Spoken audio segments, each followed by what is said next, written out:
bernafas kata virus. Minum dulu kali. Udah. Ayo.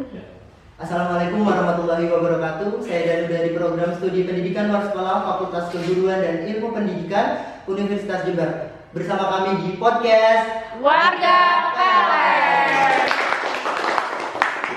Baik, mungkin dari Bapak sendiri mau nyobain nih teman-teman ya. Ayo kita coba lagi ya. Bersama kami di podcast Warga PLN. Oke teman-teman, kali ini aku nggak sendirian nih. Kita udah kedatangan narasumber yang sangat luar biasa.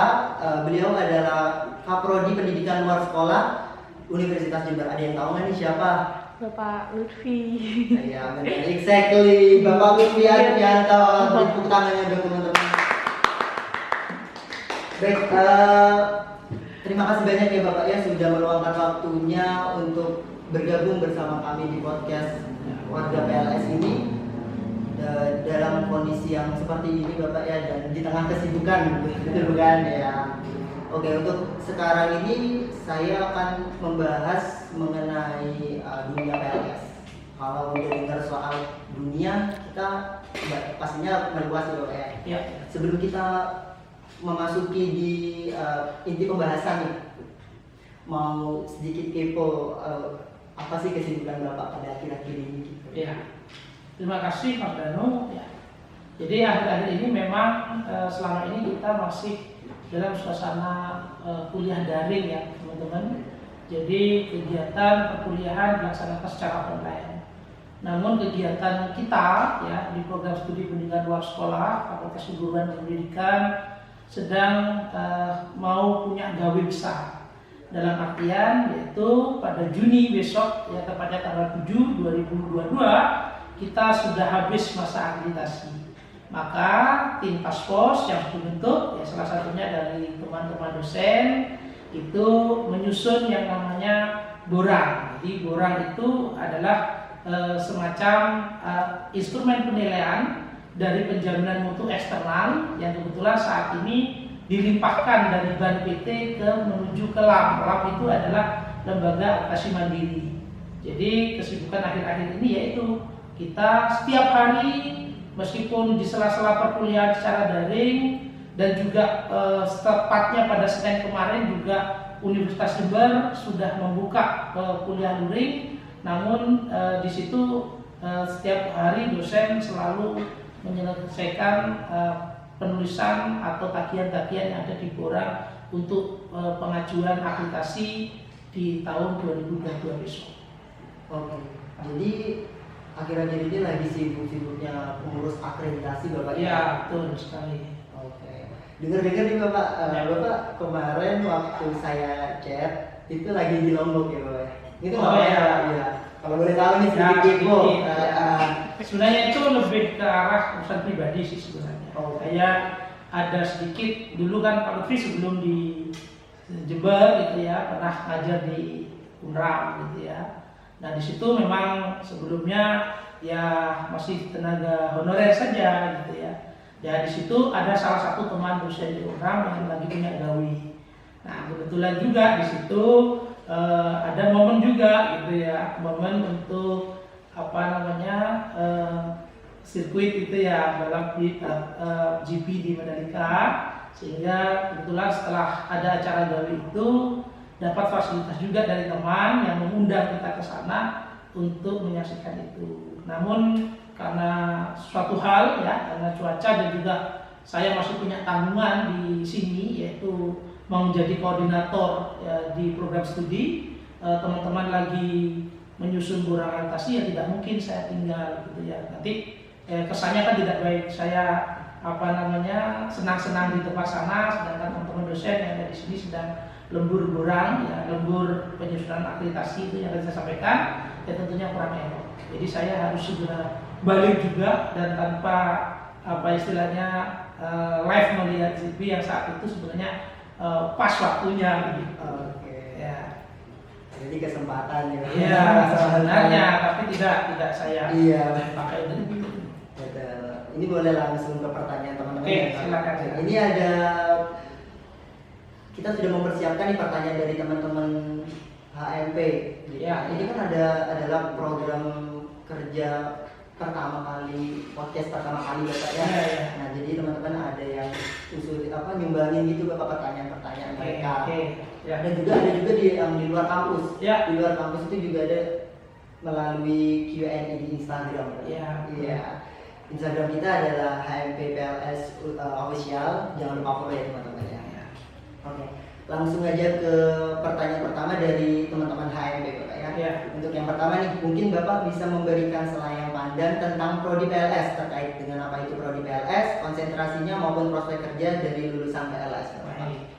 Terima kasih Mas Danu. Ya, ini mungkin pertanyaan dari semua halayak masyarakat begitu ya, yang bertanya apa itu PLS, itu apa itu PNF dan apa itu PNMAS dan sebagainya. Perlu diketahui dahulu bahwa sebenarnya pendidikan luar sekolah itu berdasarkan nomor nomenklatur sudah tidak boleh dipakai lagi, Mas. Jadi di kita itu nanti akan memilih apakah pendidikan non formal ataupun pendidikan masyarakat. Nah, namun dalam memilih itu tidak asal memilih gitu ya. Tentu kita ada berbagai macam pertimbangan ya. Nah, di situ kita insya Allah di prodi pendidikan luar sekolah Fakultas Keguruan Ilmu Pendidikan di Universitas Jember akan memilih ke pendidikan masyarakat.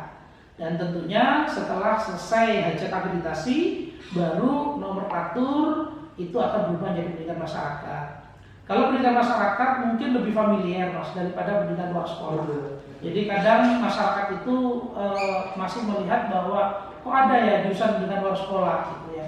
Padahal sebenarnya kalau kita merujuk kepada pendidikan sepanjang hayat, memang tidak semua itu tidak sadar ya. Belum semua orang itu paham bahwa sebenarnya pendidikan sepanjang hayat itu tidak semua orang mengetahui bahwa prinsip pendidikan itu belajar sepanjang hayat. Bahwa kita mulai dari bayi sampai kita nanti meninggal itu tidak lepas dengan namanya kegiatan belajar. Jadi masyarakat hanya mengakui bahwa orang berpendidikan itu adalah orang yang lahir dari pendidikan formal, ya, dari lembaga pendidikan persekolahan tentunya. Nah, di sini sebenarnya kalau saya pribadi, ya, saya itu justru malah menjadikan pendidikan luar sekolah yang tidak begitu dikenal oleh orang itu menjadikan satu poin plus, gitu ya. Kenapa saya katakan satu poin plus? Pasti orang akan bertanya, gitu, karena masyarakat itu sejatinya bahwa manusia itu adalah makhluk yang berpengetahuan, dalam artian itu rasa ingin tahunya sangat tinggi. Waktu kita kenalan, coba mungkin Mas Danu kalau berkenalan dengan teman misalnya, ditanya jurusan apa atau program studi apa, pendidikan luar sekolah, pasti dia akan tanya, apa sih pendidikan luar sekolah? Nah, itu justru menjadikan satu hubungan yang menambahkan waktu tertentu untuk kita bisa menjadikan kita lebih erat berhubungan kalau seandainya kita manfaatkan momen kesempatan ada orang yang bertanya. Beda lagi kalau orang udah tahu misalnya jurusan tertentu, jurusan di mana, sekolah di mana, kuliah di mana, jurusan hukum misalnya, orang pasti nggak akan bertanya lagi apa itu hukum gitu ya, karena sudah familiar di masyarakat gitu ya. Nah, dari satu yang kekurangan itu tadi, ya tentunya itu adalah PR besar kita bersama di pendidikan luar sekolah. Saya yakin sudah teman-teman sudah tidak salah pilih bagi teman-teman yang sudah masuk di pendidikan luar sekolah. Ya mungkin di awal-awal pasti bingung ya, tentunya saya dulu juga begitu. Begitu saya masuk di sini jurusan apa ini gitu ya. Yang terpenting adalah dulu kalau pemikiran saya cuma satu, saya itu ingin kuliah di FKIP tapi tidak menjadi guru gitu. Nah ini ternyata hampir sama dengan apa dari profil lulusan yang ada di pendidikan luar sekolah. Nah kalau kita melihat berdasarkan undang-undang Mas ya, di Undang-Undang Sidiknas nomor tahun 2003 nomor 20 tahun 2003 bahwa sistem pendidikan di negara kita itu sebenarnya ada 3, yaitu pendidikan formal, non formal dan informal. Dan ini sudah diakui oleh negara gitu. Dan kita tidak akan tahu, bahkan masyarakat awam tidak tahu bahwa ternyata pendidikan non formal dan informal itu merupakan bagian satu kesatuan sistem pendidikan nasional. Jadi kalau anggaran pendidikan nasional 20% itu termasuk bukan 20% untuk teman-teman di formal saja, tapi juga dibagi untuk pendidikan non formal dan juga untuk pendidikan non informal. Jadi kita itu sebenarnya punya hak mengakses dana pendidikan itu gitu loh. Nah, selama ini masyarakat nggak tahu dan melihat bahwa ya BOS itu hanya untuk bantuan operasional sekolah itu yang dari biaya beban pendidikan dari APBN yang 20% itu hanya bosnya miliknya sekolah, padahal porsi-porsi yang non formal itu juga banyak dan hanya orang-orang tertentu yang memakai memanfaatkan istilah ini gitu loh. Ya, itu kalau dari segi undang-undang begitu. Namun kalau yang selanjutnya adalah kalau kita lihat profil lulusan. Profil lulusan kita nanti PLS itu jadi apa sih? Karena sejatinya orang kuliah itu pasti bertanya, nanti setelah lulus itu jadi apa? Ya itu wajar gitu ya. Berdasarkan kurikulum ya kita berubah menjadi dari pendidikan luar sekolah ke pendidikan masyarakat. Tentunya kita tidak mudah kita merubah skala nama setelah itu tidak ada penggantian kurikulum, tidak. Kita terlalu update dengan kurikulum. Dulu kita menggunakan KPT. KPT adalah kurikulum perguruan tinggi tahun 2016, berubah menjadi ke tahun 2018 sehingga kita pakai KKNI ya, kurikulum nasional kualifikasi kurikulum nasional Indonesia itu selama ini masih kita pakai, dan di dalamnya juga meskipun ada Merdeka Belajar juga itu bagian dari ini ya, kurikulum yang apa istilahnya perlu kita harus jadikan pedoman begitu. Dan sekarang kita merubah kurikulum kita ya, bukan merubah itu dalam artian kita rekonstruksi. Jadi tentunya dalam kurikulum kalau tidak ada perubahan itu kan tidak mungkin karena itu perkembangan zaman begitu ya. Dari profil yang sekarang kita menargetkan bahwa lulusan dari PLS itu yang pertama adalah menjadi pendidik masyarakat. Itu profil ya. Kalau profilnya pendidikan masyarakat, itu profesinya nanti jadi apa? Ya, bagi PLS itu juga bisa jadi pegawai negeri, Mas. Ya, jadi kalau dalam profesi pendidikan masyarakat, profesinya nanti adalah untuk menjadi pamong belajar. Jadi kemarin beberapa tahun yang lalu sudah dibuka bahwa dibutuhkan S1 PLS dengan nama S1 pendidikan luar sekolah untuk kualifikasi formasi CPNS di pamong belajar. Jadi pamong belajar itu adalah salah satu pendidik masyarakat yang berada di SKB. Ya, jadi SKB itu adalah kelompok belajar masyarakat itu yang miliknya pemerintah ya, miliknya dinas pendidikan. Namun kalau PKBM itu miliknya masyarakat. Nah, jadi kalau untuk pegawai negeri bisa ya di profesi pendidik masyarakat. Yang kedua menjadi pengelola program PLS. Pengelola program PLS itu banyak juga. Contoh misalnya pendiri LKP ya. Lembaga khusus dan pelatihan sebagai ownernya juga. Kalau kita hanya punya dan kita punya uang saja, tapi kalau kita bisa mengelola ya cuma percuma juga gitu kan. Nah, dan yang ketiga adalah sebagai pengembang program PLS. Dan di sini kalau teman-teman bekerja di Balai Dikmas, jadi ada teman-teman di sini ada Balai Dikmas itu kepanjangan dari Direktorat Kementerian gitu ya. Di situ memang teman-teman belum kita karena ini masih pandemi ya. Biasanya kalau kita PKL itu ke sana gitu ya. Kalau kita ke sana kan teman-teman tahu ternyata PLS itu punya rumah ya yang bisa menampung ini gitu kan. Semuanya gitu ya. Itu pengembang model-model yang melaksanakan riset-riset di situ. Dan yang terakhir yang paling penting saat ini yang lulusan itu sebenarnya bidangnya pendidikan luar sekolah itu adalah wirausaha pendidikan. Contohnya misalnya kayak seperti ruang guru. Ruang guru itu mengkombin bagaimana yaitu kursus yang dikemas dengan cara digital, dengan cara saat ini yang menggunakan teknologi informasi. Jadi kursus bisa dilaksanakan jarak jauh. Jadi itu adalah bagian dari profil lulusan. Jadi kalau kita bicara PLS itu mungkin sehari nggak akan habis, Mas. Ya mungkin pertanyaan Mas satu aja ini sudah berapa durasinya gitu. Dan ini saya mau jawab juga bingung. Saya mau potong, mau padat-padatkan ini kok kita nggak padat, nggak selesai kita ngomong. Iya, banyak sekali. Kalau kita bicara terkait itu. Mungkin itu sedikit selayar pandang ya untuk dari pendidikan masyarakat dari saya. Ya, itu tadi teman-teman. Jadi prospek kerja di lulusan PLS ini tidak sedikit ya Bapak ya. Tidak sedikit, betul sekali. Tetapi Bapak kenapa nih dikit dikenal orang gitu Pak? Jujur saya sendiri nih Bapak ya. Iya. Saya sebelum masuk ke PLS ini searching Google dulu Bapak. Ya. Karena tidak ada saudara ataupun kerabat saya itu lulusan dari PLS seperti itu. Iya. Jadi memang begini ya, terkadang malah justru menurut saya ya, karena memang problem nomenklatur. Jadi di awal sudah nomenklatur tidak hanya di kita, Mas, di negara Indonesia. Di luar negeri sebenarnya kalau kita bicara problem pendidikan luar sekolah, di luar negeri itu menurut Gerald F. ya ada istilah problem labeling namanya.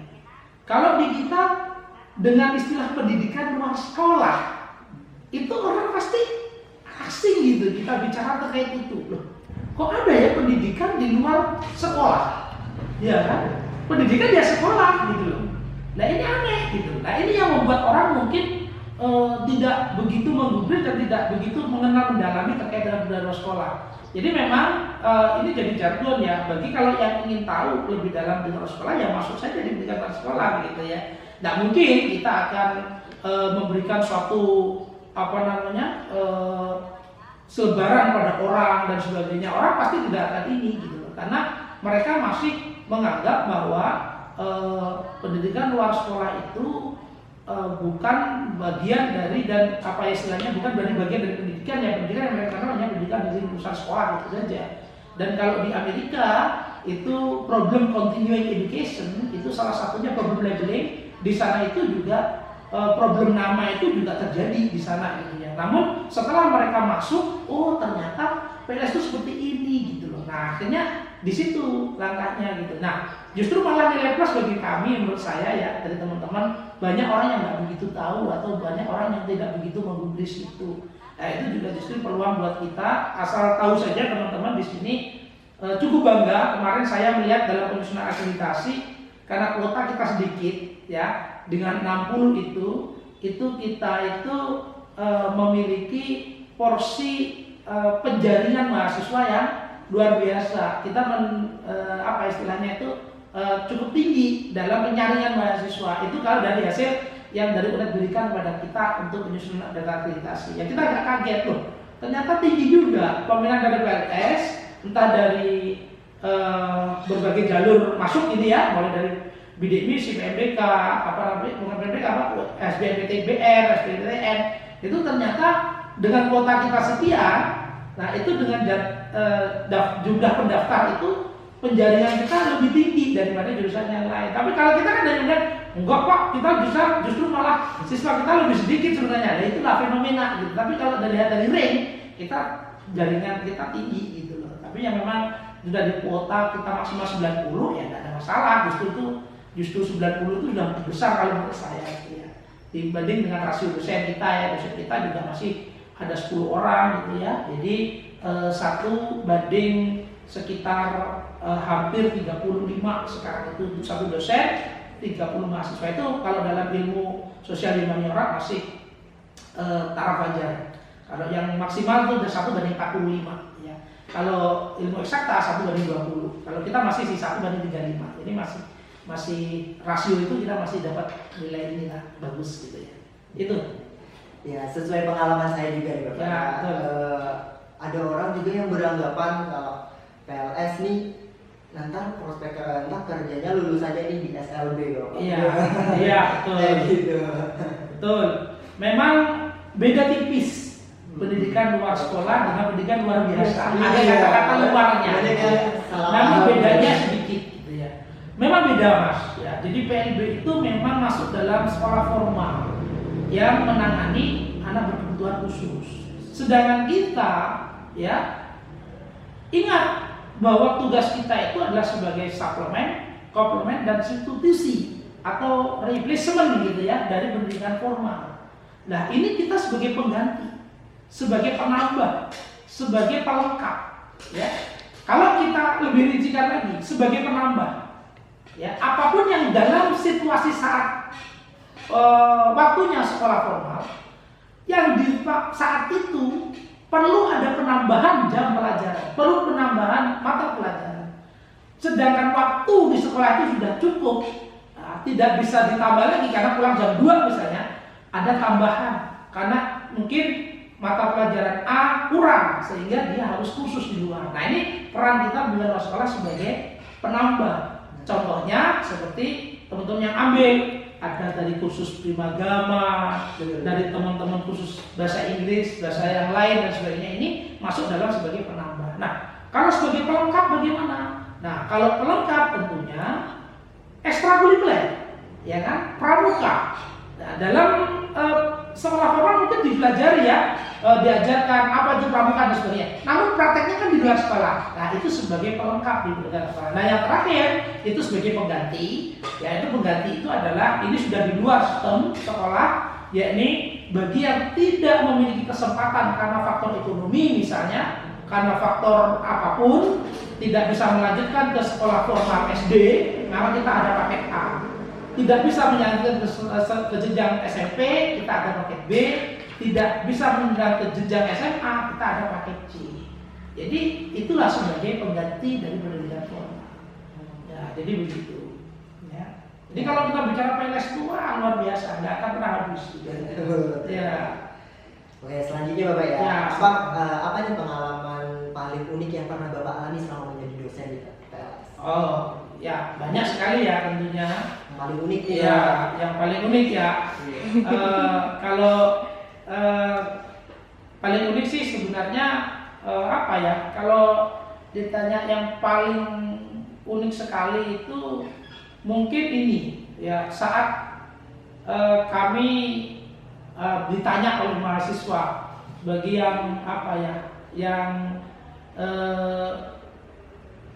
pingin lanjut S2 gitu ya.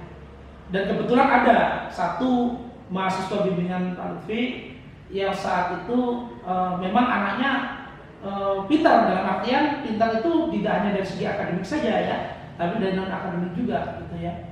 Dia pandai dan lihai dalam membawakan kesempatan hingga sampai saat ini dia bisa lanjut ke S2 dan bahkan sudah lulus S2 dan sekarang menjadi kolega dan sekarang jadi dosen di Siliwangi. Itu kebanggaan yang sangat luar biasa yang saya berpikir gini, ternyata sudah tua saya, sudah punya mahasiswa yang bisa sekarang itu menjadi dosen juga begitu. Dan itu adalah sesuatu yang menurut saya paling berharga dan paling unik sekali yang ada dalam pengalaman diri saya sampai saat ini selama menjadi dosen di FKIP di jurusan pendidikan di program studi pendidikan sekolah dasar. Ya. Oke, yang selanjutnya nih Bapak Ya. Mitos atau fakta jika dulu PLS bukan dari bagian Fakultas Keguruan dan Ilmu Pendidikan? Dulu Iya. fakta. Fakta. Kenapa gitu Bapak? Ini ceritanya. Ini pendidikan luar sekolah itu sebenarnya kita bicara di awal dulu ya.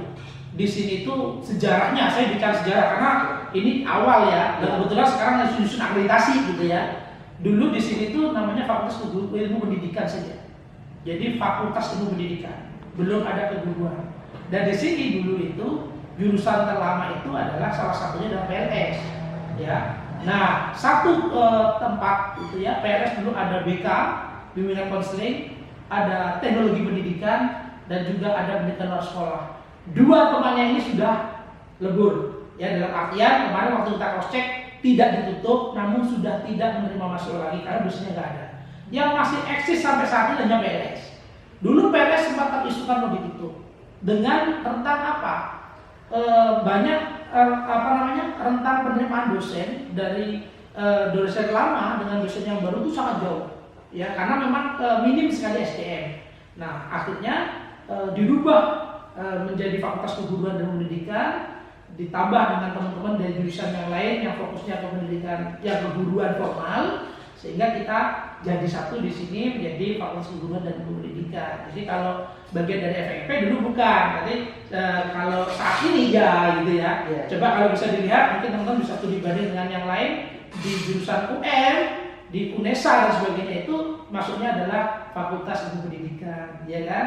Bahkan bukan level prodi, tapi levelnya adalah jurusan pendidikan luar sekolah. Tapi di kita, karena kita masuk dalam Fakultas Keguruan dan Pendidikan, jurusannya ilmu pendidikan, baru kita levelnya lebih kecil lagi menjadi program studi pendidikan luar sekolah. Itu ceritanya, faktanya. Oke.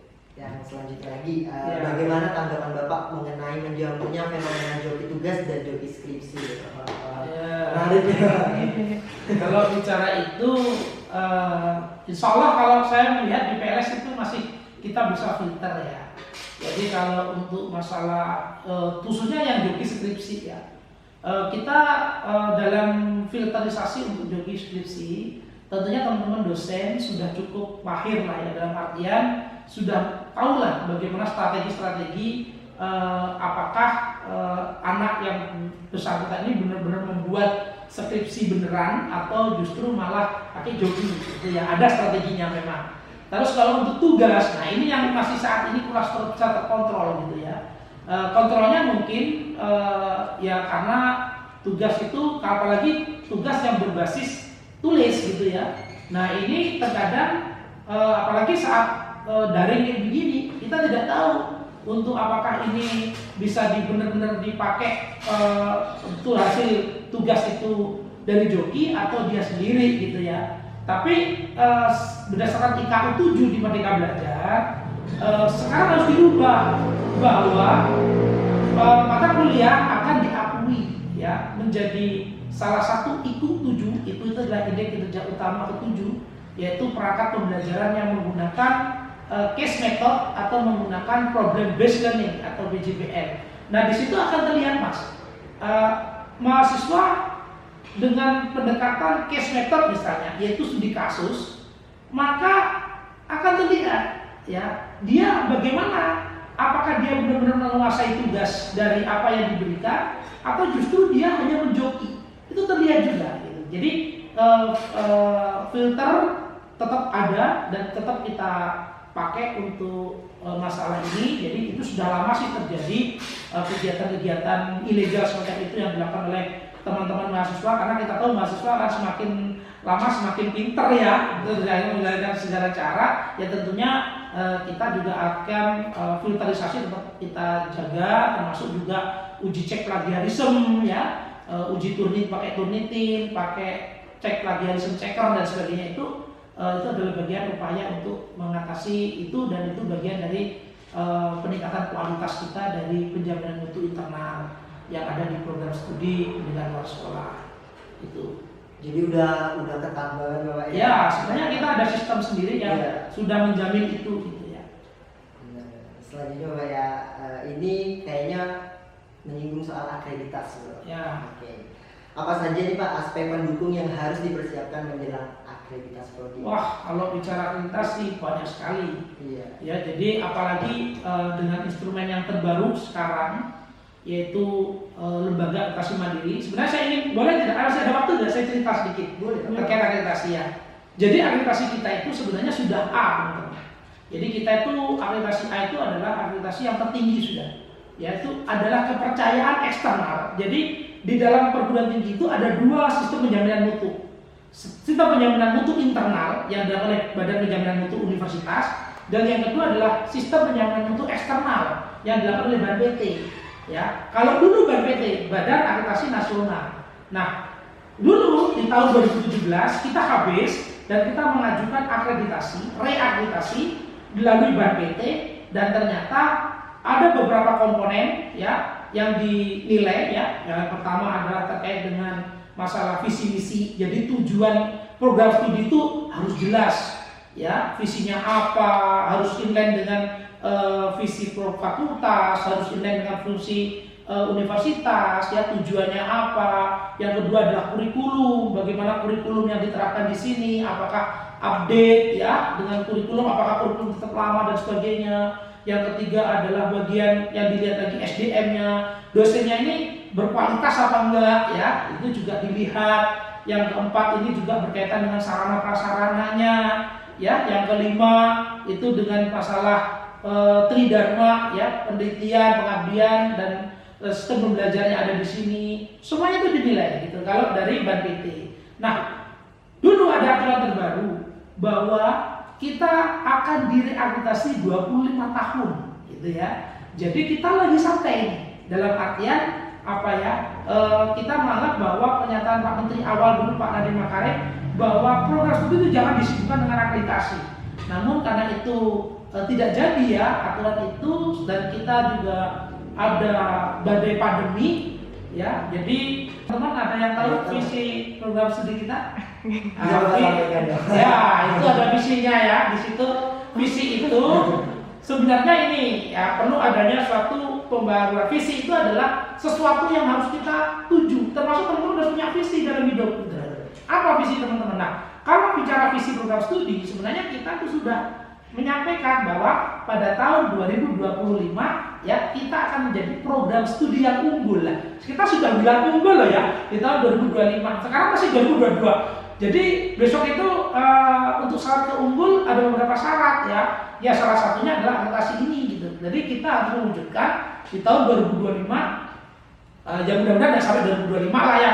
2022 besok ini kita akan kejar, semoga kita dapat akreditasi unggul ya. Kalau sudah unggul berarti visi kita tercapai ya. Pada tahun 2025 menjadi program studi yang unggul sebagai menghasilkan tenaga profesional di bidang pendidikan dan pengembangan masyarakat yang berwawasan yang berkarakter ya, berwawasan lingkungan dan berdaya saing lokal. Ini dirubah gitu ya. Itu yang terbaru begitu. Apa yang berkarakter itu? Nanti akan ditanya, berkarakternya maksudnya bagaimana? Kalau tidak berkarakter percuma. Kita akan menghasilkan tenaga pendidik yang bagus, yang profesional, tapi nanti tukang korupsi, tidak punya karakter yang bagus ya. Maka kita wujudkan divisi itu, lulusan kita menjadi tenaga profesional di bidang pendidikan dan pengembangan masyarakat yang berwawasan berkarakter gitu ya, berwawasan lingkungan, karena ini mengacu pada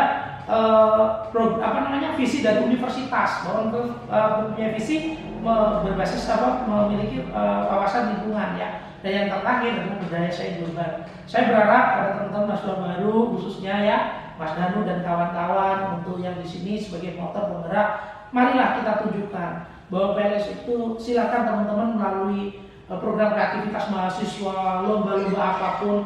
Kalau bisa itu silahkan, jangan hanya tingkat nasional yang dikejar. Ya, kita akan berupaya dari program studi memperluas mitra, memperluas kerjasama dengan badan atau bidang dari pendidikan yang tidak hanya nasional ya. Kita akan pinginnya juga mengayuh ke internasional. Ya, nanti sebenarnya sekarang sudah ada satu, tapi kita belum bisa mewujudkan itu gitu. Tapi ada komunikasi dan nanti harapannya kedepannya itu adalah teman-teman bisa join riset di sana, bahkan mengambil diskusi di luar negeri atau mungkin teman-teman bisa itu yang sudah kita persiapkan. Jadi visi itu berwawasan lingkungan, berkarakter, berwawasan lingkungan dan berdaya saing global ini bisa tercapai. Oke. Ya. Untuk pertanyaan berikutnya, Bapak sudah berapa persen kesiapan prodi PLS dalam pemenuhan pengakreditasi? Pengakreditasi ya maksudnya ya. Iya. Jadi kalau dari segi pemenuhan sih sebenarnya kalau kita bicara apalagi yang sekarang itu tidak 7 standar lagi ya, tapi 9 standar yang dinilai gitu ya. Namun itu berisikan kebijakan-kebijakan ya, tentu dalam kebijakan ini adalah pertama kali kita kelam. Jadi tentu tidak usah khawatir ya, kita kelam itu karena ini pertama kali kita kelam dan kemarin kita sempat bingung, kita sempat bagaimana. Kalau kita pikir-pikir, kita kan ini pertama kali, ya tidak masalah karena akreditasi itu kalau seandainya kita tidak mencapai yang kita inginkan itu selama 2 tahun itu bisa kita ajukan reakreditasi lagi gitu ya. Ya tentunya tidak murah ya memang semua, tapi itu sudah bagian dari lembaga yang memfasilitasi ya, tentunya biaya untuk akreditasi kalau dulu dari BNPT kan gratis ya, tapi sekarang kalau LAM lumayan mahal gitu ya. Dan cita-cita kita berharap setelah kita LAM kita nanti akan mengayuh ke akreditasi internasional. Sebenarnya kalau kemarin itu kita ada perpanjangan akreditasi secara dari BNPT ya, tidak ada akreditasi secara nasional, mungkin kita akan ke FIBA. Jadi kita ingin akreditasi seperti teman-teman yang sudah mencoba menjajaki akreditasi internasional di PLS juga ingin menjajaki. Ingat ya, menjajaki ya, masih menjajaki. Banyak teman-teman yang kurang setuju sebenarnya, tapi apa alangkah baiknya kenapa kita nggak menjajaki ya? Kalau kita tenggelam kan masih dijajaki kan masih bisa kita kembali lagi gitu ya. Jadi masih dalam proses penjajakan dan mudah-mudahan kalau sudah kita siap semua, termasuk di SDM ya, saat ini jumlah SDM kita untuk yang ada di program studi pendidikan sekolah yang murni dari pendidikan sekolah itu ada 10 orang. Ada 1 profesor, itu Profesor Indra Wijaya, SKMKes, dan yang lagi studi itu ada 3 ya, yang studi doktor. Yang mudah-mudahan segera lulus dan nanti menyusul teman-teman yang lainnya untuk segera berangkat S3 juga. Dan di situ nanti kalau sudah banyak S3 selesai semuanya, baru kita mengajukan akreditasi internasional. Dan alhamdulillah kita juga penambahan 1 dosen baru, tapi belum masuk sampai sekarang gitu ya. Jadi total dosen kita ada 11 orang. Namun kalau dalam PDPT itu adalah DTPS maksud saya, dosen tetap program studi. Kita ada salah satunya juga Pak Dekan itu masuk dalam program studi kita, Prof. Sultan juga itu masuk dalam studi kita, juga Pak Sugide, Pak Purwowibowo Divisit juga masuk dalam program studi kita. Yang relevan dengan keilmuan kita sehingga kita pakai dalam DTPS istilahnya, dosen tetap program studi gitu. Baik, ya untuk pertanyaan yang terakhir dari teman-teman HMP, apa harapan Bapak pada program PLS setelah akreditasi selesai? Ya, jadi harapan saya itu ya tentunya semuanya itu nanti akan bergilir ya mumpung saat ini ya kebetulan saya yang diamanahi untuk menjadi koordinator program studi. Ya memang siapapun nanti dosen akan bergilir untuk menjadi dosen menjadi program studi. Untuk harapan saya terbesar di program studi pendidikan luar sekolah di sini, PR utama itu adalah setelah akreditasi di LAM itu selesai, yaitu tadi kita ingin mempersiapkan program studi kita untuk di level internasional ya. Jadi kelas-kelasnya, mulai kerjasamanya, nanti pertukaran pelajarnya, kepingin saya punya cita-cita demikian. Jadi dulu istilahnya juga harapan saya yang terbesar juga di situ para alumninya juga banyak sekali saat ini alumni-alumni kita yang sudah misalnya sudah ada juga bagian jadi dosen ya, ada juga yang jadi peneliti, ada yang juga masih lanjut S2, bahkan ada juga mahasiswa saya yang saat ini saya ini masih menemui ya, waktu saya baru-baru di sini dia masih menemui saya waktu saya masih jadi dosen baru, sekarang lagi S3. Jadi itu kebanggaan tersendiri. Meskipun menyalip saya sangat senang sekali. Bahkan saya dapat informasi ya dari dia gitu ya. Bahkan bertanya-tanya terkait dengan riset ataupun terkait dengan bagaimana cara memperoleh beasiswa. Terus terang, pasti tanya kepada dia sekarang. Jadi hubungan itulah yang yang harapan saya satunya adalah alumni serta keluarga besar dari pendidikan luar sekolah itu, kalau nggak kita sendiri yang menjaga rumah kita, memperbesar rumah kita, memperkuat rumah kita, siapa lagi? Dan kalau nggak sekarang apa lagi? Oke, mungkin itu pertanyaan dari teman-teman. Mungkin Ya. Bapak bisa minum terlebih dahulu sebelum gitu ya. Iya, sebelum lanjut ke sesi berikutnya. Oh, masih ada sesinya berikutnya. Masih, Bapak. Baik teman-teman, sekarang kita menuju ke sesi berikutnya, yaitu pertanyaan dari teman-teman di Instagram. Q&A-nya bisa dilihat. Oke, yang pertama dari Yudan Pindul. Min mau tanya, bidang keilmuan yang dipelajari apa saja di jurusan ini? Gimana? Ya, satu pertanyaan yang sangat bagus sekali ya. Ini yang mendasari bahwa pendidikan luar sekolah itu tentunya itu adalah biar semua tahu teman-teman ya bahwa ini adalah ilmu terapan. Ilmu terapan itu adalah bahwa keilmuan kita itu yaitu terdiri dari berbagai macam keilmuan yang terkombinasi ya, sehingga menjadikan satu keilmuan yang itu tentunya tidak berasal dari Indo gitu ya. Kalau ditanya terkait dengan keilmuan yang dipelajari apa saja, ya, tentunya banyak sekali ya. Kalau kita bicara di situ ada grand theory namanya, atau ilmu Indo gitu ya, atau babon kalau istilah mengatakan demikian. Yang pertama adalah ada pendidikan kritis ya. Yang kedua ada pendidikan orang dewasa tentunya ya, ada adult education. Yang ketiga tentunya ada sosiologi, juga ada antropologi gitu ya. Ada serta yang menjadi ciri khas lagi di situ di kita yang menjadi keilmuan yang nanti akan kita terapkan dan akan kita sampaikan kepada teman-teman adalah critical pedagogy ya, atau pendidikan kritis gitu tadi. Ya. Baik, seperti itu ya teman-teman. Next lagi dari Dea Ari WRDN.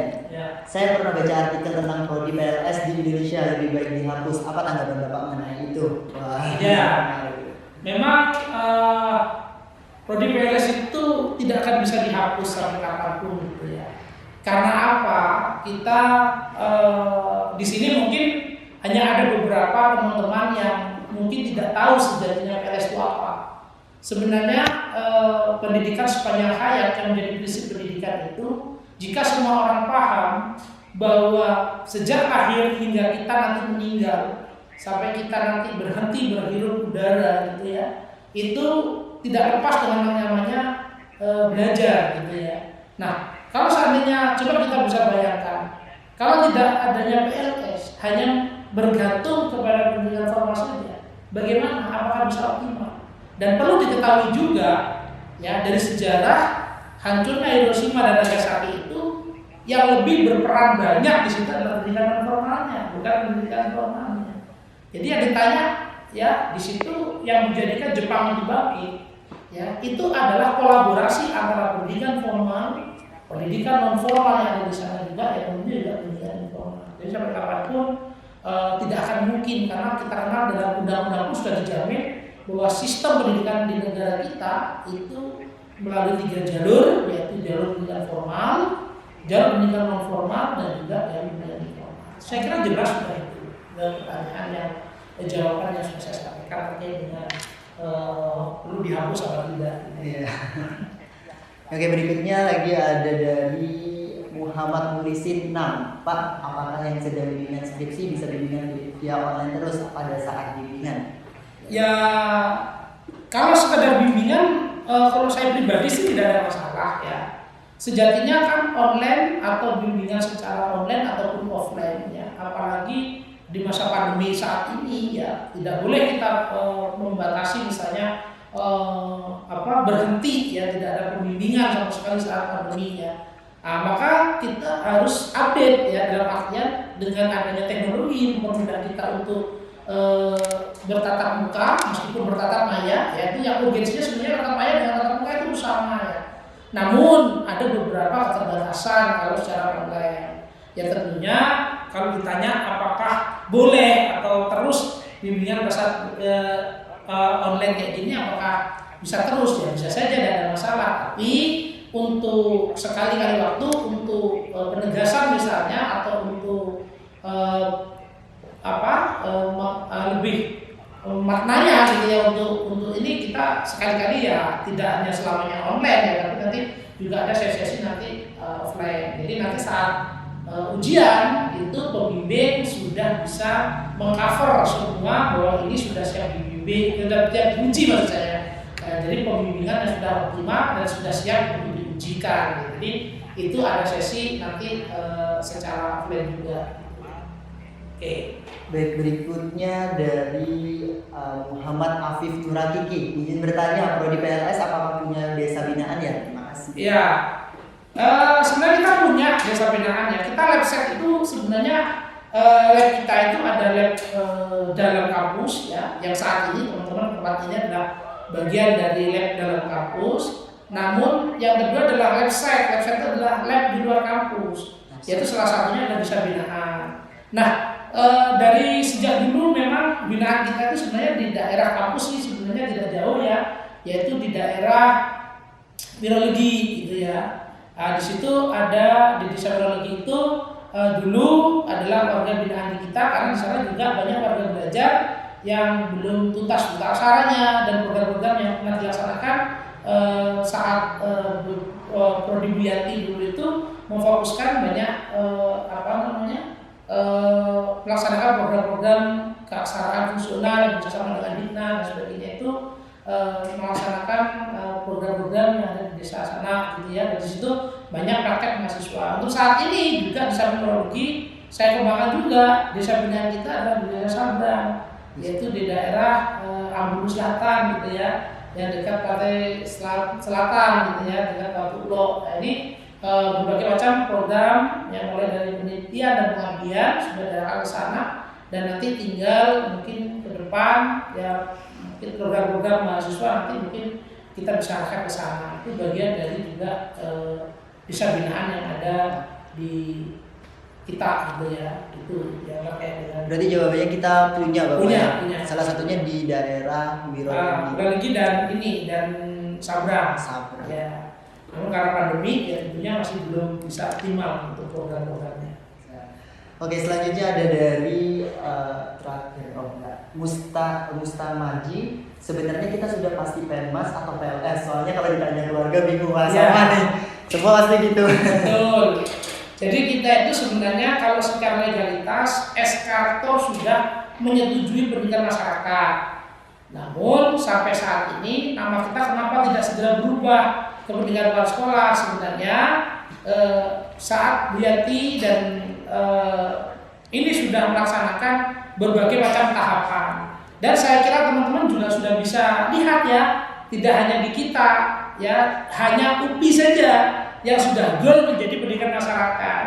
Di UNJ saja atau mungkin kalau di UM dan UNESA kan memilih pendidikan non formal gitu ya. Ya mungkin ada beberapa alasan, dan itu tadi yang saya sampaikan di awal bahwa kita menentukan nama itu bukan karena asal gitu ya, ada rujukannya juga gitu ya. Kalau teman-teman di UM dan UNESA dan UNY gitu ya, dan juga UNES itu memilih ke PNF gitu ya. Itu pun masih pendidikan luar sekolah juga gitu. Jadi akan ada tahapan tersendiri nanti, itu tugas kami juga. Kemungkinan besar setelah aplikasi baru kita akan urus yang di pusat gitu ya. Dan karena mulai kemarin saat pengurusan itu ada berbagai macam, mulai dari pergantian menteri ya, pergantian direktorat dan sebagainya, sehingga berkas-berkas itu kan kalau kita dulu kan kementerian untuk pendidikan tinggi ikut Kemenristek ya, setelah itu berubah menjadi Kemendikbud lagi gitu. Dan migrasi data inilah yang menjadikan keterlambatan mungkin terkait dengan pengurusan nomor kartu. Ini namanya nomor kartu teman-teman ya, itu namanya PLS atau PENMAS atau PNF, itu berkaitan dengan nomor kartu atau penamaan gitu. Jadi untuk saat ini kita masih PLS. Masih PLS gitu ya kan. Setelah aplikasi baru menyusul. Tapi kalau Eskartor sudah kita menggunakan pendidikan masyarakat. Kita bisa menggunakan pendidikan masyarakat nggak sih? Boleh, tidak ada masalah. Itu. Dan yang terakhir dari Hello Ayemi 23, S2 PENMAS bisa di luar negeri kan? Nah, oke, terima kasih. Ini pertanyaan sangat bagus sekali ya. Kenapa kita menjadikan pendidikan masyarakat bukan pendidikan non formal? Juga salah satunya adalah rujukan kenapa kita memilih nama itu. Salah satunya adalah nanti bagi mahasiswa yang mau melanjutkan ke luar negeri, S2 luar negeri ya. Kalau mass education ya, kebetulan di sini itu yang mengambil S2 S1 yang berubah nama menjadi PENMAS itu dimotori oleh Universitas Pendidikan Indonesia, UNJ dan sebagainya. Dan kalau kita menuju dari situ ternyata ada jurusan luar negeri itu yang relevan, ada mass education gitu ya, ada continuing education. Kalau non-formal nggak ada Pak, juga ada sebenarnya. Jadi kalau teman-teman di Belanda itu ada non-formal education juga. Ya, kalau ya itu salah satu fase kita memilih nama itu, nanti di transkrip nilai kan teman-teman akan ada dua ya, satu transkrip bahasa Indonesia, yang satu transkrip bahasa Inggris. Nah, itulah yang menjadikan alasan kenapa salah satunya nomenklatur itu menjadi pilihan untuk berganti, yakni mahasiswa dari teman-teman di kita itu yang mau melanjutkan ke luar negeri biar ada pengakuan. Tapi kalau namanya pendidikan luar sekolah, kalau di bahasa Inggris kan bagaimana? Society education. Nggak bisa pendidikan masyarakat. Sulit. Iya benar. Maka istilahnya adalah out of school education itu udah masuk. Out of school. Apa? Gitu loh ya kan? Itu salah satu terkait dengan pemilihan nama. Gitu. Itu Mas, mungkin yang bisa saya sampaikan terkait dengan Baik, itu tadi yang terakhir ya teman-teman. Jadi dapat kita simpulkan nih bahwa pendidikan luar sekolah akan berubah jadi pendidikan masyarakat supaya lebih familiar diterima masyarakat, betul Bapak ya? Ya, salah satunya. Ya, prospek kerja lulusan PLS ternyata luas Bu, mulai dari platform belajar, wirausaha, pendidikan, PNS dan lain-lain. PLS juga sangat membantu menopang pendidikan di Indonesia karena prinsip dasar PLS adalah lifelong education. Jadi semua orang memiliki kesempatan belajar selama hidupnya. Harapannya setelah akreditasi persiapan program studi ke kelas internasional. Ya. Ya, seperti itu. Termasuk menarik juga nih yang terakhir tadi di awal itu Yudan Pindul. Itu dosen UNY. Ya, itu adalah teman saya, namanya Yudan. Ya. Beliau itu salah satu dosen muda yang sangat luar biasa. Kenapa saya katakan luar biasa? Karena dia penggerak wirausahaan desa. Jadi dia yang membongkar, yang memiliki gua Pindul, yaitu adalah Yudan itu. Sekarang jadi dosen S2 dosen di UNJ. Beliau dosen Bapak. Ya, teman saya. Terima kasih Bapak Yudan Gil nih. Yudan Hermawan. Oh, Yudan. Oke, teman-teman, jadi segitu dulu podcast Dunia PLS. Kurang lebihnya mohon maaf. Nantikan podcast kami selanjutnya. Jangan lupa like, komen, subscribe, dan saya Danu dan Bapak Lutfi. Ya, pamit undur diri. Wassalamualaikum warahmatullahi wabarakatuh. Waalaikumsalam.